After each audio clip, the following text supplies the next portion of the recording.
Atherosclerosis is the buildup of fatty deposits, including cholesterol, in the walls of arteries. It's a major cause of cardiovascular disease, including stroke and heart attack, and contributes to the death of around 70 million people worldwide every year.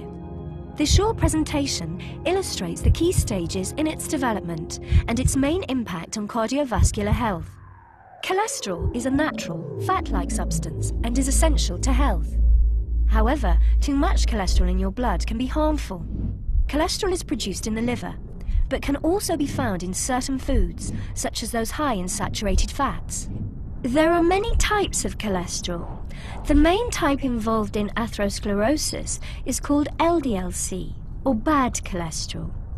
Another type of cholesterol, HDL-C, is called good cholesterol. It's important to increase HDL-C as well as reduce LDL-C when treating high cholesterol. A normal artery wall consists of three main layers: a thin, smooth layer that lines the inside of the artery to help blood flow, a muscular, elastic layer that helps the artery pulse to push blood around the body, and a tough outer layer to protect the artery. The exact cause of atherosclerosis is not known, but several factors, including smoking, high blood pressure, diabetes, and high cholesterol, are known to damage the smooth lining of the artery and contribute to atherosclerosis. Once this layer is damaged, the bad cholesterol, LDL-C, can get into the wall of the artery. There are four key stages in the development of atherosclerosis. The body tries to defend against the invasion of LDL-C into the artery walls by activating specialized cells called macrophages to consume the LDL-C. They become enlarged cholesterol-enriched cells called foam cells that are embedded in the vessel wall.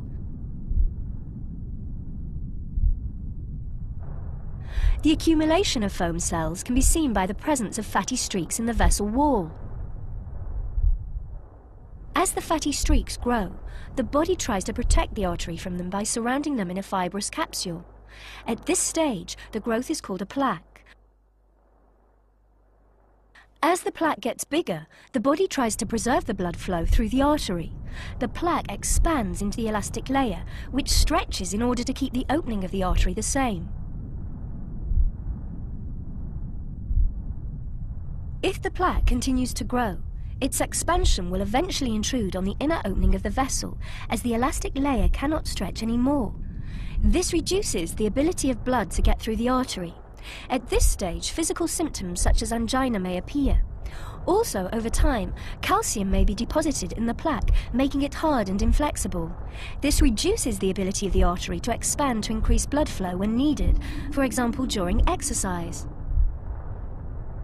As the plaque grows into the artery opening, it squeezes the blood through an ever smaller gap. The resulting increase in pressure at the narrowing can damage the capsule covering the plaque, which may then rupture, resulting in a blood clot that can completely block the artery. Depending on the location of the blockage, the consequences, such as stroke or heart attack, may be severe and could be life-threatening. Atherosclerosis is progressive, and it can take many years before symptoms appear. But some people can have no symptoms even with extensive atherosclerosis and are at risk from sudden death. The symptoms depend on the site of the affected artery. In the heart, it can manifest as chest pains, angina. In the brain, as a type of mini-stroke called transient ischemic attacks. And to the legs as a cramp-like condition called intermittent claudication, which can result in amputation of the limb. If a plaque ruptures, the resulting blood clot may block the artery and cause a heart attack or a stroke, which can often be fatal.